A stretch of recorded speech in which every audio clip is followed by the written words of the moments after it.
नमस्कार। भारत की अर्थव्यवस्था जो कि 8% से ज़्यादा ग्रोथ पे बढ़ रही थी, वह आज नेगेटिव ग्रोथ पे क्यों आई? सवाल ये उठता है कि ये नेगेटिव ग्रोथ क्या कोरोना के कारण है? जी, इसका उत्तर है बिल्कुल नहीं। मैं 2-3 आंकड़ों से शुरुआत करता हूँ अपनी बात की। फाइनेंशियल ईयर वित्तीय वर्ष 2016-17 में देश में 8.3% की पॉजिटिव जीडीपी ग्रोथ थी, जो कोरोना के पूर्व फाइनेंशियल ईयर 2019-20, क्योंकि कोरोना 2020 के बाद देश में एंटर हुआ, 2019-20 में वह 4.2% हो जाता है। अर्थात अर्थव्यवस्था जो FY17 में 8.3% थी, वो FY20 में 4.2% हो जाती है। मतलब आधे से भी ज़्यादा की उसमें नेगेटिव डाउन टर्न हो जाता है। ऐसा क्यों हुआ? इसका क्या कारण है? एक मजबूत अर्थव्यवस्था जो 8% की दर से लगातार ग्रो कर रही थी, वो 4.2% कोरोना के पूर्व क्यों आई? उसके 2 कारण हैं। जब आपने देश के पूरे असंगठित क्षेत्र को एक ऐसा डेंट दिया नोटबंदी के द्वारा कि वो आज तक अपना सिर ऊंचा नहीं कर पाया, जब आपने देश के संगठित क्षेत्र को बिना तैयारी के जीएसटी लागू करके ऐसा डेंट दिया कि आज तक वो ऊंचा नहीं हो पा रहा है, तो 2 कारण हैं। एक तो बिना सोचे समझे, बिना तैयारी के एक अच्छे कॉन्सेप्ट को बिल्कुल खराब करना, जिसका उदाहरण है जीएसटी, और एक है नोटबंदी, जिससे कि देश का अनऑर्गेनाइज सेक्टर पूरी तरह से ध्वस्त हो जाता है। अब उसके पश्चात देश में कोरोना एंटर हो जाता है। कोरोना में क्या किया सरकार ने? बिना सोचे समझे 4 घंटे के नोटिस पे देश में लॉकडाउन लगा दिया।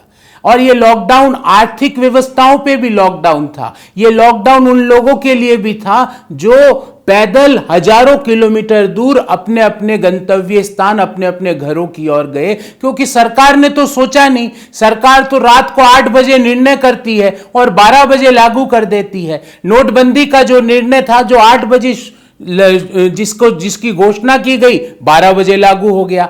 जीएसटी रात के 12 बजे बिना तैयारी के संसद खुलवा के जीएसटी लागू कर दी। फिर 8 बजे तालाबंदी का निर्णय किया। तालाबंदी के निर्णय से, 4 घंटे के तालाबंदी के निर्णय से हजारों लोग भूखमरी का शिकार हुए। एक अनुमान के अनुसार 23 करोड़ लोग पॉवर्टी लाइन के, गरीबी रेखा के नीचे चले गए।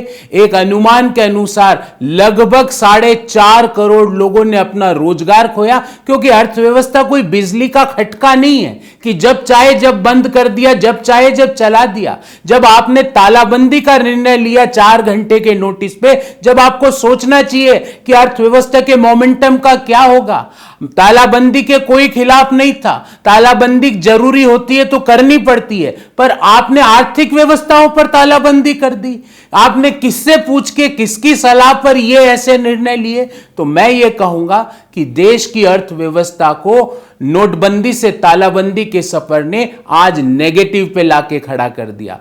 फिर उससे बड़ी प्रॉब्लम यह है कि आपसे जब सवाल पूछा जाता अर्थव्यवस्था की बेकारी के बारे में, बेरोजगारी के बारे में, जो हमारे कोरोना के पूर्व हम देश में 45 साल की सबसे बुरी बेरोजगारी पर थे, जब उसके बारे में सवाल पूछा जाता है तो आप उस बीमारी को ही मानने को तैयार नहीं हो। बीमारी का इलाज तो जब संभव होगा जब आप उस बीमारी को एक्सेप्ट करोगे कि अर्थव्यवस्था भयंकर मंदी में है, अर्थव्यवस्था की मिसहैंडलिंग हुई है, एक इमर्जिंग इकोनॉमी को आपने ध्वस्त किया अपने गलत निर्णयों के कारण। एक ऐसी इकोनॉमी जिसके बारे में दुनिया दुहाई देती थी कि ये डबल डिजिट ग्रोथ की इकोनॉमी है, उसको आपने नेगेटिव कॉन्ट्रैक्शन पे लाके खड़ा कर दिया। और कोरोना के पीछे आप छुप नहीं सकते, क्योंकि कोरोना के पूर्व ही आपने अर्थव्यवस्था को 8.3% को 4.2% कर दिया। अब सवाल ये उठता है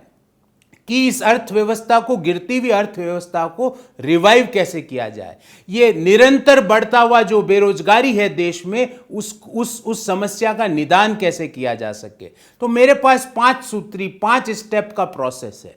फर्स्ट स्टेप, देश में सबसे पहले मांग को पुनर्जीवित करना पड़ेगा, डिमांड का रिवाइवल करना पड़ेगा। रिजर्व बैंक ऑफ इंडिया का ही आंकड़ा आपके सामने रखना चाहता हूं कि रिजर्व बैंक ऑफ इंडिया का कंज्यूमर कॉन्फिडेंस इंडेक्स कहता है कि कंज्यूमर्स का मांग में कोई कॉन्फिडेंस नहीं है। लोग पैसा बाहर खर्च करने को तैयार नहीं है।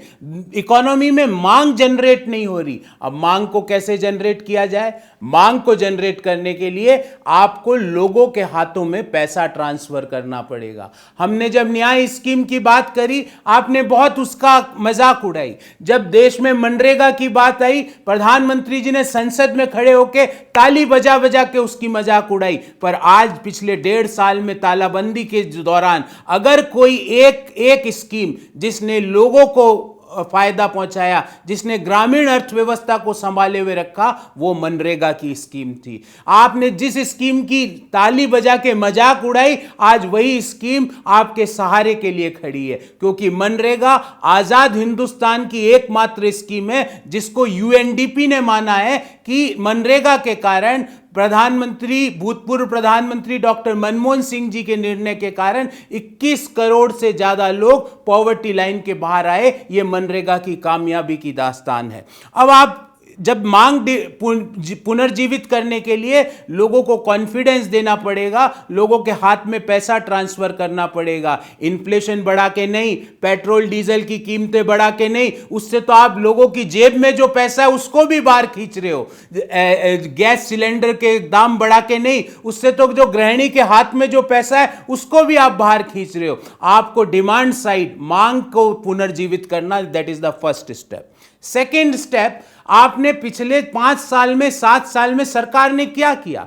सप्लाई साइड इंटरवेंशंस किए, कॉर्पोरेट सेक्टर के टैक्स रेट्स की रियायत दी। मैं उसके खिलाफ नहीं हूं, पर क्या यह रियायत पर्सनल इनकम टैक्स के आप जैसे मेरे जैसे मध्यम आय वर्गीय, निम्न आय वर्गीय लोगों को नहीं दी जा सकती? सिर्फ कॉर्पोरेट टैक्स को 10% आपने उनकी टैक्स क्यों घटाया? क्या ये टैक्स की छूट आप मध्यम आय वर्गीय लोगों को नहीं दे सकते? क्योंकि आपने सोचा कि सप्लाई साइड इंटरवेंशन करके हम इकोनॉमी को रिवाइव कर लेंगे। पर अगर इस पेन को कोई खरीदने वाला ही नहीं होगा, तो इस पेन को जो बनाने वाली कंपनी है उसको आप कितनी भी रियायत दे दो, इकोनॉमी रिवाइव नहीं होगी। तो supply side intervention is not the right measure. ये कोई राइट आर्थिक सुधार का औजार नहीं है। मांग को आपको पुनर्जीवित करना पड़ेगा। तीसरी बात, एमएसपी, और यहां पे मैं किसानों को जोड़ना चाहता हूं। जब हिंदुस्तान के किसान 9 महीने से ज्यादा समय पे दिल्ली के बॉर्डर पे मांग अपनी क्या लेके बैठे हैं कि उनको एमएसपी का लीगल राइट दे दिया जाए।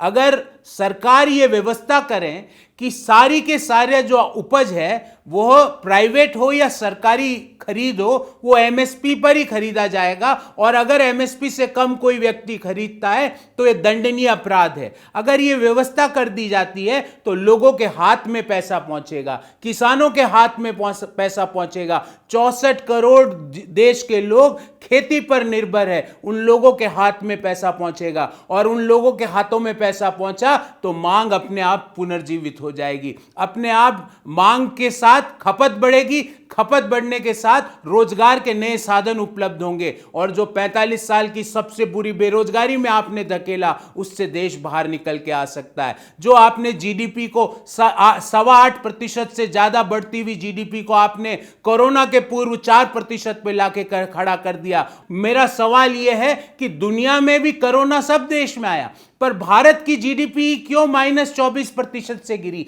देश के दुनिया के दूसरे देशों की जीडीपी क्यों नहीं इस प्रतिशत से गिरी? कारण साफ था, क्योंकि कोरोना के पूर्व ही हम मंदी में थे।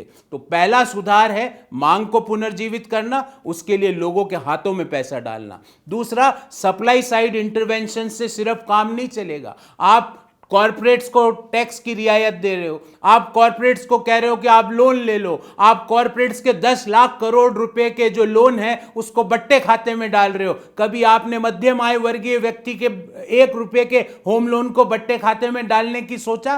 क्योंकि उसने भी अपनी नौकरी पिछले 1.5 साल में कोरोना की महामारी के दौरान खोई है। कभी आपने उस किसान के बारे में सोचा जो 9 महीने से दिल्ली के बॉर्डर पे आपसे बात करने के लिए बैठा है? 600 से ज्यादा किसानों जिन्होंने अपनी जान गंवा दी, आपने उनको कहा निठल्ला, ठलुआ, Pakistani agent, Khalistani agent, Canadian agent. आपके मंत्रियों ने, आपके सांसदों ने उनके साथ क्या क्या, उनके लिए क्या क्या शब्दों का प्रयोग किया।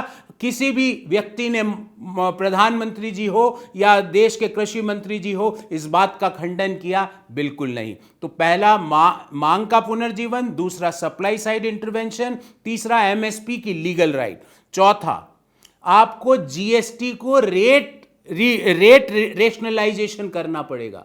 मैं आपको एक उदाहरण देता हूं साथियों। क्या हमारे देश में बाइक एक लग्जरी गुड्स है? क्या बाइक वो चलाता है जो एक लग्जरियस लाइफ जीता है? पर हिंदुस्तान की टैक्स की जो स्ट्रक्चर है, जीएसटी का जो स्ट्रक्चर है, उसके अधीन 28% जीएसटी बाइक पे लगाई जाती है। तो बाइक को लग्जरियस गुड माना जाता है।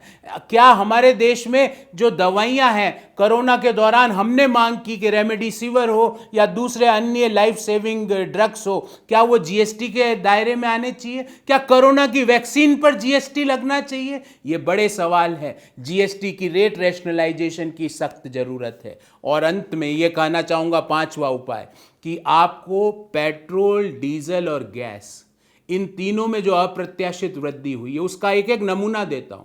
डीजल कौन उपयोग करता है? हिंदुस्तान का किसान उपयोग करता है। आपने डीजल की प्राइस पिछले 7 साल में डबल कर दी। उसका खामियाजा क्या हुआ कि किसानी की लागत, खेती की लागत प्रति हेक्टेयर 25,000 रुपए से बढ़ गई। ये मैं नहीं कह रहा, ये भारत सरकार के आंकड़े हैं। और आपने एमएसपी कितनी बढ़ाई गेहूं की इस रबी की फसल में? 40 पैसे प्रति किलो। किसानी की लागत प्रति हेक्टेयर 25,000 रुपए बढ़ जाती है और एमएसपी बढ़ाई जाती है 40 पैसे। क्या ये किसानों के साथ मजाक नहीं है तो क्या है? पेट्रोल कौन उपयोग करता है? पेट्रोल उपयोग करता है एक मध्यम आय वर्गीय व्यक्ति, एक सैलरीड क्लास व्यक्ति, जो अपने ऑफिस से घर, घर से ऑफिस, अपने रोजमर्रा के कार्यों के लिए गाड़ी, मोटरसाइकिल, छोटा वाहन का उपयोग करता है। जब इस दौरान उसकी नौकरी जा रही है, उसकी सैलरी 6-6 महीनों में मिल नहीं रही है, और अगर मिल रही है तो 25% सैलरी कट हो रहा है, उस दौरान क्या पेट्रोल के दाम निरंतर बढ़ाना क्या अच्छी इकोनॉमी है? गैस का उपयोग कौन करता है? हमारी गृहिणियां करती है। गैस का उपयोग कौन करता है? हमारे रूरल सेक्टर की महिलाएं करती है। आपने बड़े जोरों शोरों से उज्ज्वला की बात करी।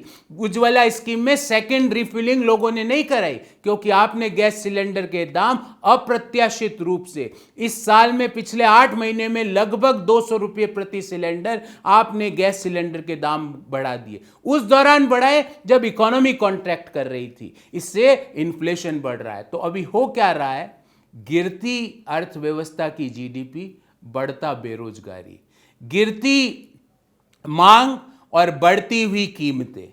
ये इकोनॉमिक मॉडल आपको लॉन्ग टर्म में, आपको देश को और देश के लोगों को ताकत नहीं देगा। ये देश, हम वापस से इस इकोनॉमिक मॉडल से वापस से 10% ग्रोथ की, जिसके लिए भारत की बात की जा सकती थी, उस पे हमको वापस आना पड़ेगा। 2009 में भी दुनिया की बड़ी मंदी आई, पर भारत अछूता रहा, क्योंकि उस समय हमने जो जो स्कीम्स लगाई, भले ही वो मनरेगा हो, भले ही वो राइट टू फूड हो, भले ही वो राइट टू एजुकेशन में बड़ा एलोकेशन करना हो, और लास्ट बट नॉट लीस्ट, इस भयंकर मंदी में सरकार का काम यह था कि अपना कैपेक्स बढ़ाए। सरकार ने बजट के दौरान बड़े जोरों शोरों से बोला कि 5.5 लाख करोड़ का कैपेक्स होगा फाइनेंशियल ईयर 2022 में। पर आप कैपेक्स अपने फर्स्ट क्वार्टर में आपने थोड़ा बहुत किया, 20% किया, पर जुलाई आते आते आपने कैपेक्स घटा दिया। तो जब आप बड़ा विनिर्माण में खर्चा नहीं करोगे, जब आप लोगों के हाथ में कैश नहीं दोगे, जब आप मध्यम आय वर्गीय लोगों के लिए पे चेक प्रोटेक्शन प्रोग्राम लागू नहीं करोगे, जब आप गैस, डीजल और पेट्रोल के दाम निरंतर रूप से बढ़ाते रहोगे, जब आप सामान्य लोगों के लिए उपयोग की जाने वाली वस्तुओं पे 28% जीएसटी लगा दोगे, तो इकोनॉमी रिवाइव कैसे होगी? उसका नमूना ये हुआ कि देश पर कर्ज, साथियों बहुत महत्वपूर्ण आंकड़ा आप सबके सामने बता रहा हूं, क्योंकि सरकार इसको निरंतर छुपाती है। देश पर जो कर्ज था, 2014 में 55 लाख करोड़ रुपए का था, जो 2022 में एक्सपेक्ट हो रहा है 135 लाख करोड़।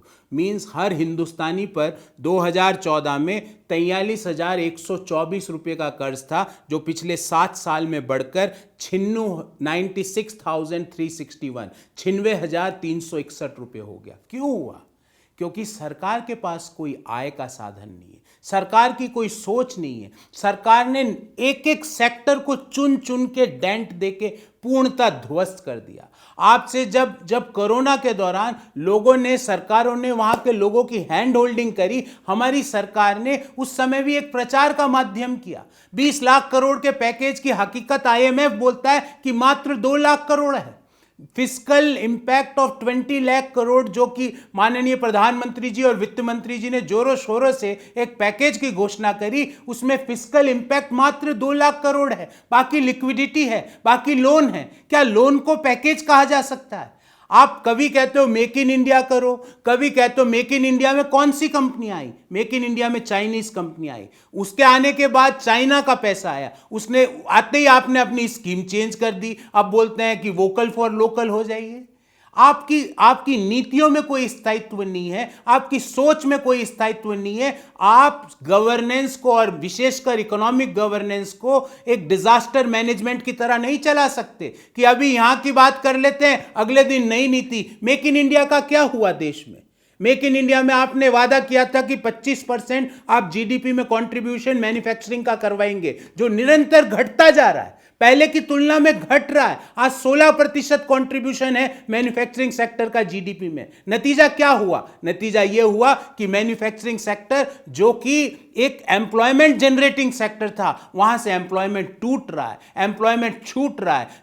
हमने आशा की कि जब चाइना से मैन्युफैक्चरिंग शिफ्ट होगी तो कुछ मैन्युफैक्चरिंग इंडिया आएगी, पर उन मैन्युफैक्चरिंग कंपनियों ने इंडिया का रुख नहीं किया। उन्होंने दूसरे साउथ एशियन कंट्रीज जैसे बांग्लादेश हो, वियतनाम हो, कोरिया हो, वहां का रुख किया। इसके बारे में आपको सोचना पड़ेगा।